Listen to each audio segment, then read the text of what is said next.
नेता प्रतिपक्ष बने हैं जिन्होंने किसी घोषित भारत विरोधी सांसद के साथ मुलाकात करके अपने मधुर मनोभावों की अभिव्यक्ति की है।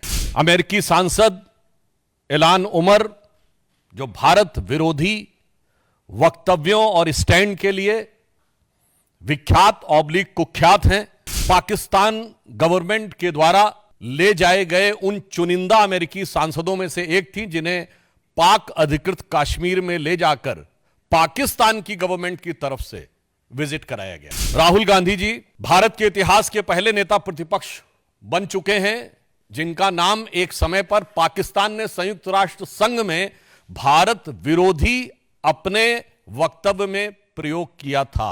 सिख विरोधी, आरक्षण विरोधी बयान देने के बाद और भारत की संस्थाओं पर विदेशी धरती पर सवाल उठाने के बाद अब राहुल गांधी और कांग्रेस का हाथ भारत विरोधी तत्वों के साथ। इल्हान उमर कौन है जिससे राहुल गांधी मिले?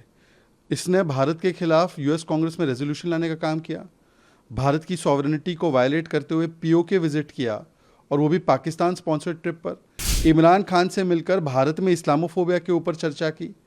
भारत ने जब 370 को ख़त्म किया तब उसके खिलाफ बोलकर भारत के जम्मू कश्मीर के पोजीशन के खिलाफ पाकिस्तान के जम्मू कश्मीर के पोजीशन को इंडोर्स करने का काम और लगातार हिंदुओं के खिलाफ नफरत फैलाने का काम इल्हान उमर करती है। प्रतिपक्ष बने हैं जिन्होंने किसी घोषित भारत विरोधी सांसद के साथ मुलाकात करके अपने मधुर मनोभावों की अभिव्यक्ति की है।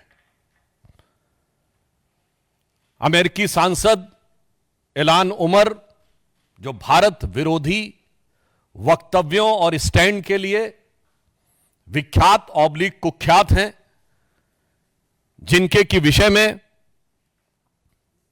एक सर्वविदित सत्य है कि पाकिस्तान गवर्नमेंट के द्वारा ले जाए गए उन चुनिंदा अमेरिकी सांसदों में से एक थी जिन्हें पाक अधिकृत कश्मीर में ले जाकर पाकिस्तान की गवर्नमेंट की तरफ से विजिट कराया गया था। यह अनेक मौकों के ऊपर ऐसे बयान दे चुकी हैं जो सीधे मुस्लिम ब्रदरहुड और आईएसआई के लिए प्रत्यक्ष अथवा परोक्ष रूप से सहानुभूति दर्शाते हैं। राहुल गांधी जी भारत के इतिहास के पहले नेता प्रतिपक्ष बन चुके हैं जिनका नाम एक समय पर पाकिस्तान ने संयुक्त राष्ट्र संघ में भारत विरोधी अपने वक्तव्य में प्रयोग किया था और आज अपने उनके भारत विरोधी मित्रों की श्रृंखला में एक और उपलब्धि राहुल गांधी को प्राप्त हुई है। He has further added another feather to his cap of anti India friends, जब पन्नू ने उनकी तारीफ की है, यानी पाकिस्तान से लेकर पन्नू तक के और इल्हान उमर तक उनकी तारीफों में जो पुल गढ़े जा रहे हैं उसमें एक नया नाम और भी है।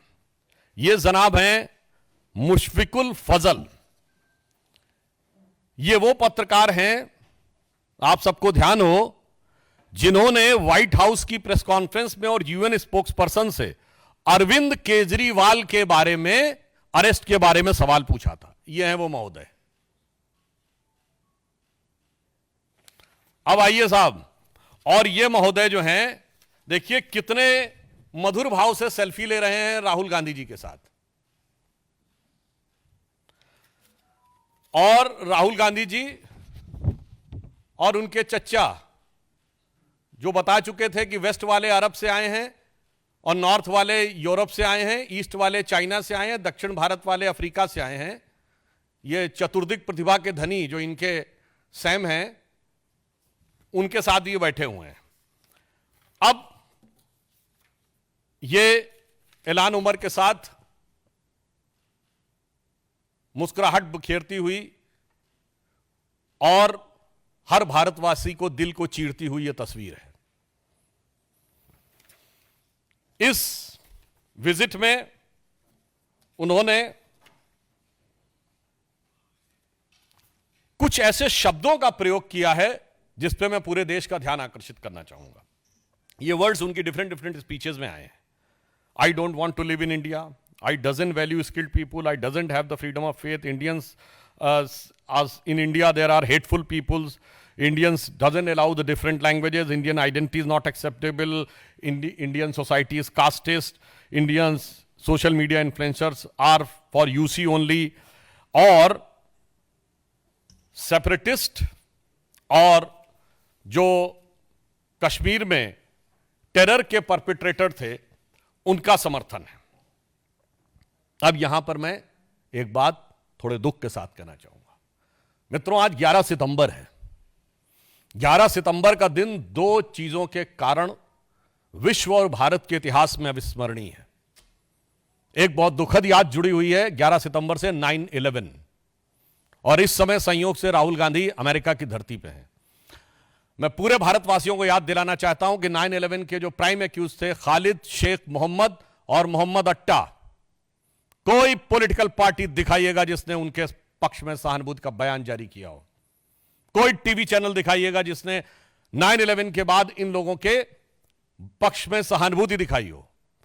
कोई पॉलिटिकल पार्टी बताइएगा जो अमेरिका के इतिहास का सबसे बड़ा सिक्योरिटी लैप्स, जो अमेरिका के इतिहास का सबसे बड़ा इंटेलिजेंस फेलोर, जिसने उस सरकार के ऊपर उंगली उठाई हो कि इंटेलिजेंस फेलोर था और सिक्योरिटी लैप्स था। ना, बल्कि पूरे अमेरिका ने और उनकी सारी पॉलिटिकल पार्टी ने फर्म रिजॉल्व किया। जॉर्ज बुश जो रिपब्लिकन थे, उन्होंने कहा कि हम ओसामा बिन लादेन को मारेंगे, और बरक हुसैन ओबामा जो कि डेमोक्रेट थे उस काम को अंजाम दिया। आज भारत में अगर उसके समकक्ष जो भारत की संसद पे हमला हुआ, जिसके लिए सर्वोच्च न्यायालय ने rare of the rarest crime शब्द का प्रयोग किया है अपने जजमेंट में, आप जाके चेक कर सकते हैं अफजल गुरु की हैंगिंग के बारे में। 7 साल उसकी हैंगिंग रुकी रही, और आज भी जम्मू कश्मीर चुनाव में कांग्रेस के मुख्य सहयोगी दल कहते हैं कि अफजल गुरु की हैंगिंग गलत थी। और यह राहुल गांधी अफजल की पहली बरसी पर, लोग शायद भूल गए होंगे वो जेएनयू में जो नारे लगे थे ना, भारत तेरे टुकड़े होंगे इंशाल्लाह, और ये अफजल हम शर्मिंदा है, तेरे कातिल जिंदा, वो था क्या? वो 2015 में अफजल की हैंगिंग की पहली बरसी थी और जिसका ये लोग नैतिक समर्थन कर रहे थे। सोचिए, ये 11 सितंबर हमें क्या याद दिलाता है? देश को लेकर एक ऐसी सोच। आप बताइए, किसी भी अमेरिका के नेता ने बाहर जाकर कोई ऐसा विरोध किया हो? दूसरा, याद करते हुए दिल भर आता है, आज 11 सितंबर वो दिन है जिस दिन 11 सितंबर 1893 को स्वामी विवेकानंद ने शिकागो में पार्लियामेंट ऑफ रिलीजन में अपना ऐतिहासिक अविस्मरणीय वक्तव्य दिया था। दुख, 29 साल के उस युवा सन्यासी ने भारत की वो प्रतिष्ठा बढ़ाई थी कि शिकागो हेराल्ड ट्रिब्यून ने यह लिखा था कि इस युवा सन्यासी के पास लगता है ज्ञान का वो समुद्र है जिसकी एक बूंद भी हमारे सारे विद्वानों के पास मिला के नहीं है। और एक 54 साल का युवा आज जाकर भारत और भारतीय संस्कृति को लांछित करने, अपमानित करने की कोई रास्ता नहीं छोड़ता। Subscribe to Midday India. Get direct notifications on all our videos by clicking on the bell icon.